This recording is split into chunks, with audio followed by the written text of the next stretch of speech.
யாழ் அன்பு உள்ளங்களுக்கு இந்நேர வணக்கம். இன்றைக்கு நாங்கள் பொரிச்ச கத்தரிக்காய் குழம்பு செய்ய போகிறோம். வாங்கோ பார்ப்போம். அதுக்கு தேவையான பொருட்கள்: கத்தரிக்காய், வெங்காயம், பச்சை மிளகாய், உள்ளி, வெந்தயம்,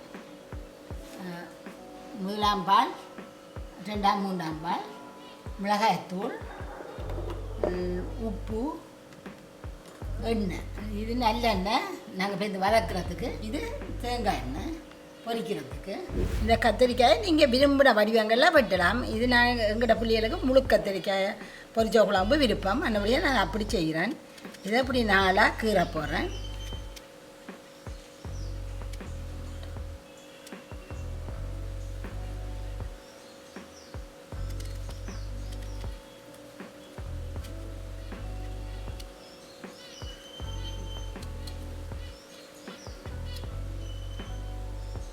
இப்படி எல்லா கத்தரிக்காயிலையும் நாளாக வெட்டி வையுங்கோ. இந்த கத்தரிக்காய் நீளம் கூடின வழியாக நாங்கள் ரெண்டாக வெட்டி போட்டு இப்படி வெட்டுறோம். மற்றதுகள் எல்லாத்தையும் இப்படி சின்ன சின்ன வெட்டி வச்சிருக்கிறோம். இப்போ இதை அடுப்பை ஆன் பண்ணி இதை பொரிப்போம். எண்ணெய் கொதிக்கட்டும். இப்போ இந்த கத்தரிக்காய்களை ஒன்றா எடுத்து தாய்ச்சிக்கலை போடுவோம். நாங்கள் வெட்டைக்கில் வடிவாக பார்க்கணும். அதுக்குள்ள புழு இதுகள் சூத்தை ஊற்றி இருக்குவோண்டு இப்போ பண்டையும் பார்த்து எல்லாம் நல்லா கத்திரிக்காண்ட வழியாக நாளாக வெட்டி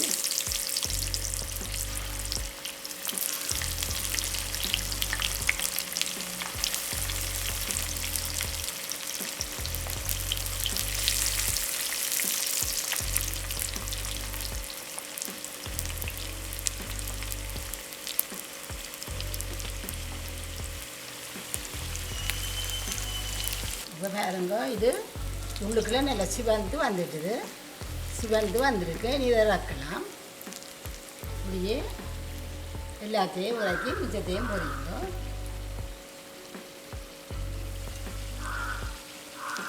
இது மகளோட வீட்டு தோட்டத்து கத்திரிக்காய் சுண்டங்கத்திரியில் ஒட்டி வச்சிருக்கிறா.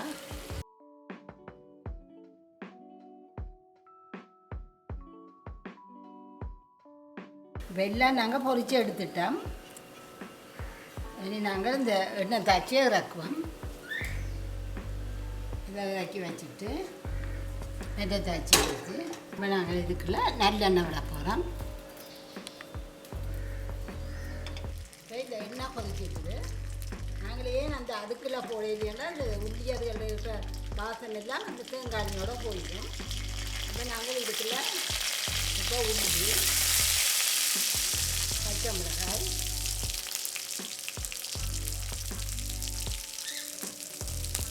கருவேப்பிலை இவ்வளோத்தையும் போட்டு வதக்கணும்.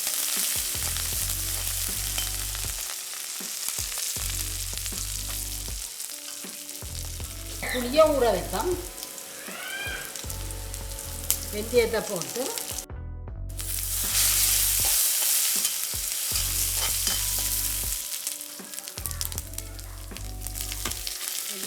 கண்ணீரம் விடாதுவோம்.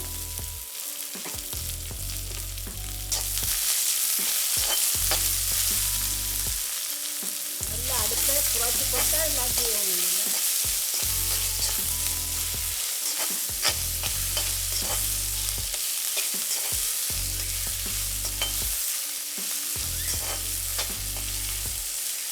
இப்போ இந்த புளியை கரைச்சி இதுக்கு முதல் விடுவோம். இந்த புளியை கரைச்சி விட்டுட்டு நாங்கள் கொஞ்ச நேரம் மூடி விடுவோம். இந்த புளி ஒரு கொதி வரும் மட்டும் நம்ம விடுவோம். இந்த புளி கொதிச்சிட்டுது. நாங்கள் இனி ரெண்டாம் மூணாம் பாலை விடுவோம்.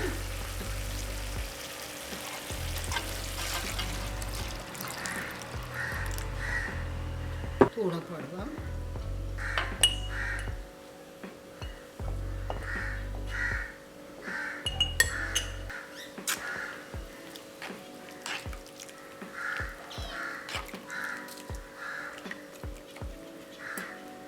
இதுக்கு அளவான உப்பை போட்டுட்டு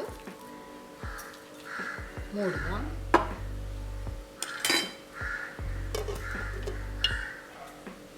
இப்போ அடுப்பை நெருப்பாக கூட்டி விடுவோம்.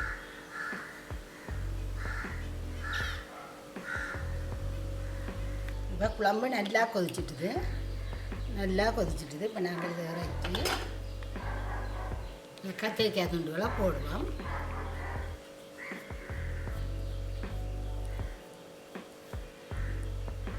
நாளாக வெட்டிக்கில் வடிவாக பாருங்கோ. டேக்கில் ஏதாவது சூத்த அதுகள் இருக்கொண்டு குடுக்குத்தல்கள் இருக்கும்.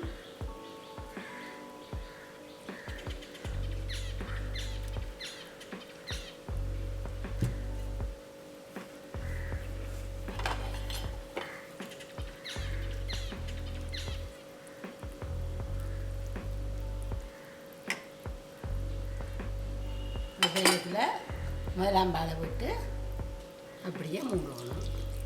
இது இந்த கட்டி பாலண்டு எடுக்கிறதுல கணக்கியன்னுக்கு பாதி தொலைன்னு சொன்னாங்க. வேறு கதைகளுக்கு படுத்தினாங்க.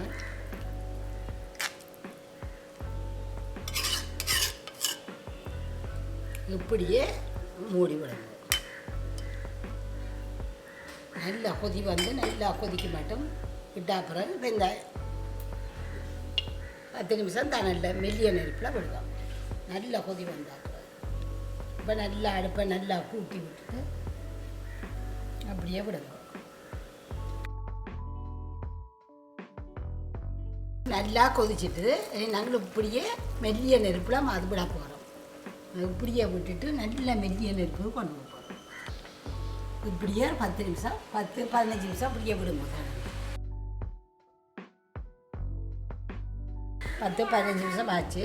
இனி இப்படியே அடுப்பை திறக்க வேண்டாம். இப்படியே அடுப்பை ஆஃப் பண்ணி போட்டு கொதி வத்து மட்டும் விடுவோம். விட்டுட்டு எடுப்போம். ஆஃப் பண்ணிட்டோம். ஆஃப் பண்ணி இப்படியே விட்டுடாங்க.